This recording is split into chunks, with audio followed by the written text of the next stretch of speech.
안녕하세요. 돈 되는 라디오입니다. 추천 한번 정중히 부탁드리면서 오늘도 가보겠습니다. 먼저 트럼프 대통령의 관세 이슈 먼저 전해드리고 중국의 인력 빼가기 이 만행에 대해서도 뒤에서 전해드리도록 하겠습니다. 최근 트럼프 대통령이 세계를 상대로 무차별 관세 폭탄을 때리고 있어서 화제죠. 최근 브라질과 아르헨티나의 철강에 관세를 다시 부과한다고 밝힌 것은 역시 그 국가들이 자국 통화를 큰 폭으로 평가 절하시킨 것을 이유로 들고 있습니다.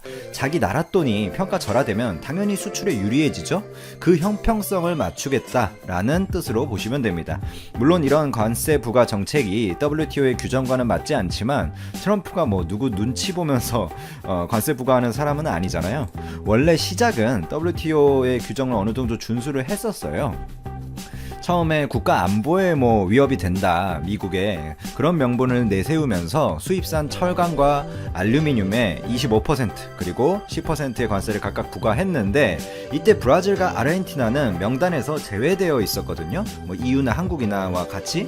근데 갑자기 기습적인 보건 발표를 한 것이죠. 근데 여기서 저희가 주목해야 될 점은 트럼프 대통령이 상대국의 환율만을 이유로 관세를 무차별적으로 때리는 것이냐라고 보기에는 물론 그게 펀더멘털한 이슈는 맞습니다만 무리가 조금은 있는 부분이 있습니다. 그 숨은 배경을 살펴보면 미국 제조업 시장의 침체가 또 자리를 하고 있는데요. 최근에 발표 자료를 한번 살펴보면 미국의 공급관리협회가 발표를 한 거죠. 11월 미국 제조업 PMI가 48.1을 기록했다고 밝혔습니다. 50 이하면 보통 위축이라고 불리죠.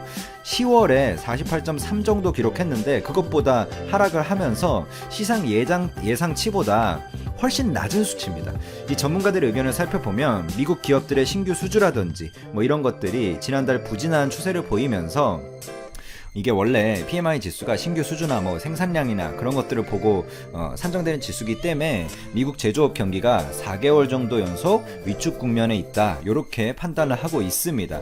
또 미국의 10월 건설 지출 부분도 원래 늘어났을 것이다 라는 예측이 지배적이었는데도 불구하고 미 상무부가 10월 건설 지출이 전달보다 0.8% 감소했다고 발표를 했습니다. 시장 예상치가 0.5% 증가였기 때문에 이건 굉장히 충격적인 수치라고 볼 수가 있는 거죠. 이 감소세가 8월부터 계속 지속되고 있는 상황이에요. 제가 또 바로 전 영상에서도 언급을 했었지만 화웨이에 대한 추가 규제 검토에 돌입을 한 것도 이런 미국 제조업 부진과 접점이 맞닿아 있습니다. 미국은 중국에게도 15일까지 무역 합의가 이루어지지 않으면 1,560억 달러 규모의 중국 제품에 대한 15% 관세를 부과하겠다고 협박을 또 다른 트랙으로 하고 있죠. 이런 무차별적인 관세 부과는 트럼프 대통령들의 이 대통령들은 아니죠. 트럼프 대통령의 참모들도 발표 직전까지 몰랐던 것으로 전해집니다. 그만큼 관련 이슈들만 살펴보면 트럼프가 강력하게 리딩을 하면서 단독적인 판단으로 이루어진 결정들이라고 저희가 해석을 하면 될 것 같습니다. 이런 배경이 환율 절하에 그래도 펀더멘털 이슈가 있는 만큼 페드에 대한 비판도 역시 놓치지 않고 이어갔는데요. 페드랑은 잘 지내는 걸 못 봤어요. 트럼프가 페드에 대해 이제 했던 언급들을 그대로 옮겨드리면 많은 나라들이 더 이상 그들의 통화를 평가절하하는 방법으로 우리의 강한 달러를 이용하지 못하도록 해야 된다. 그러니까 이런 평가절하 방법에 대해서 우리도 평가절하를 해야 된다. 결국에 그 의미죠. 강한 달러가 우리 제조업자와 농민들이 상품을 공정하게 수출하는 것을 매우 어렵게 만든다. 그래서 강한 달러라는 의미는 이제 격상된 그러니까 절하와 반대 방향으로 트럼프가 표현을 한 거죠.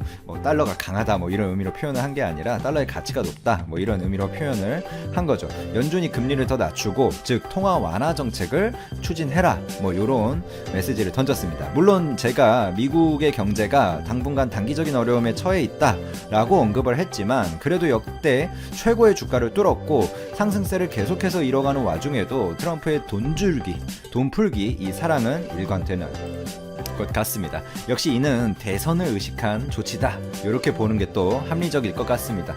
사실상 지금 관세를 부과한 국가들은 미국이 공격을 해오면 협상을 할 수밖에 없는 국가들이거든요. 그럼 결국 그 이득이 또 미국에게 가면서 뭐 이제 아메리칸 퍼스트 정책으로 가는 거죠. 실제로 뭐 아르헨티나 정부를 예로 들어 보면 바로 협상을 개시할 것이라고 발표를 했고, 트럼프 대통령이 발효한 조치에 대해서 우리는 보복이라고 생각하지 않는다면서 저자세를 이어나가고 있죠. 자, 두 번째 이슈로 한번 가보겠습니다. 중국 반도체 업체죠, 푸젠즈나. 여기 뭐 미국한테 엄청 처맞고 문 닫았나 했는데 인력 채용 공고에 대놓고 명시를 했습니다. 얘네들이 뒤로 좀 빼가기를 많이 하는 양상들을 보였는데 이제 대놓고 막 명시를 하고 있어요. 10년 이상의 삼성전자 SK하이닉스 출신의 엔지니어 경력자를 우대한다. 근데 이게 또 반도체만이 아닙니다. 중국 1위 배터리 업체죠. 전기차 배터리 업체 CATL은 5개월 전에 대규모 채용 공고를 냈었는데 한국 인재들에게는 기존 연봉의 3배에서 4배를 보장해주겠다 이러면서 대놓고 인력 빼가기를 이게 채용 공고에 걸어놓고 있어요. 정말 이거는 우리나라에서는 상상할 수 없는 그런 조치인 것 같습니다. 뭐 SK하이닉스가 예를 들어 뭐 삼성전자 출신은 뭐 우대하겠다. 물론 뒤로는 그럴 수 있겠죠. 근데 그걸 대놓고 채용 공고에 반도체 관련 업계도 아니고 뭐 삼성전자 인력, 뭐 미국 어디 뭐 네덜란드 뭐 ASML 출신 인력, 인텔 출신 인력을 우대하겠다 이렇게 박는 경우는 없거든요. 물론 있을 수도 있지만 저는 못 봤습니다. 이처럼 이 중국 반도체 그리고 전기차 배터리 업체들의 한국 인력 빼가기가 정말 노골적이 갈수록 되는 것 같습니다. 이 뭐라고 해야 되죠? 그 중국이 건국 100주년이 되는 2049년까지 첨단 제조업 분야에서 뭐 세계 최조가 되겠다. 죄송합니다. 오늘 좀 흥분을 했네요. 발음이 꼬였습니다. 사과드리면서 다시 해보겠습니다. 세계 최고의 국가가 되겠다라고 공언을 했는데 뭐 첨단 설비라든지 뭐 핵심 기술 지식을 보유한 인재가 사실 턱없이 부족하거든요. 중국 내에서 단기적으로 교육을 시켜봤자 삼성이나 하이닉스 등 그 장기간 실제 현장에서 일한 인재들이 중국은 지금 반도체나 이런 거 시작한 지 얼마 되지도 않았잖아요. 수준이 훨씬 떨어지는 게 사실입니다. 결국에 인력 빼가기밖에 답이 없다라는 게 더욱 가속화돼가지고 이제 완전히 채용 공고에까지 노골적으로 그것을 박는 거죠. 실제로 뭐 대만 TSMC의 공장장이라든지 그런 사람을 빼가가지고 SMIC의 그 자회사의 사장으로 둔다든지, 그리고 한국의 삼성전자나 LG 쪽, 뭐 SK하이닉스 쪽 인력을 빼가가지고 칭화유니 쪽에 간부로 둔다든지, 그리고 뭐 생산 그런 어떤 R&D 프로젝트장으로 몇 년 정도 쓰다가 또 떨어지면 그냥 버리기도 해요. 그런 것들을 돈 되는 라디오에서 뭐 수개월 전에도 이미 수없이 보도를 해드렸는데 아직도 이게 교정이 절대 안 되는 것 같습니다. 우리나라에서 조금 아무래도 중국 내에서의 어떤 시장에 대한 그런 포기도 못하고 하다 보니까 이런 거에 대해서 법적인 소송을 거는 거에 있어서도 조금 어려움을 가지고 있는 거가 중국 눈치를 소위 많이 보는 것 같습니다. 삼성이나 SK하이닉스 입장에서도 중국 눈치를 많이 보는 것 같고, 또 그러면 결국에 외교적으로 채널을 통해서 해결하는 그런 방법이 있어야 되는데 그런 것도 어려움이 지금은 조금 있는 것 같습니다.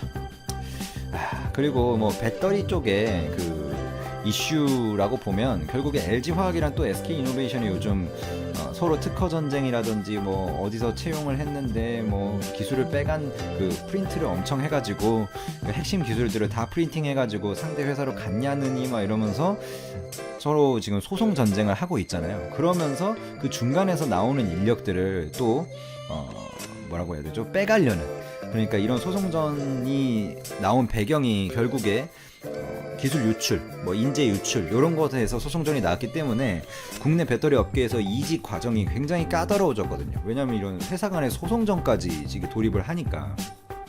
근데 이제 중국으로 이직을 하게 되면 한국에서 사실 직접적으로 바로 제재를 걸 수 있는 그런 수단은 사실 없다고 봐도 됩니다. 그러면서 중국 완성차 업체라든지 중국 CATL 같은 그런 배터리 업체로 이제 뭐 4년치 연봉을 1년 만에 준다고 하니까 이직하려는 그런 어떤 인재들이 많이 늘어나고 있는 솔직히 안타까운 현실입니다.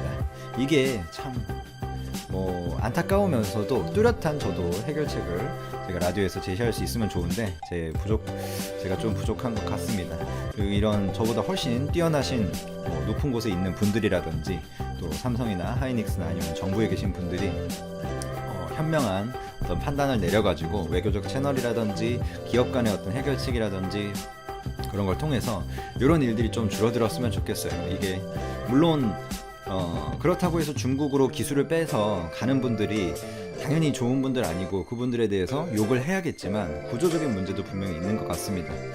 여러 가지로 참 안타깝다는 말씀 전하면서 이 정도로 마무리하겠습니다. 감사합니다.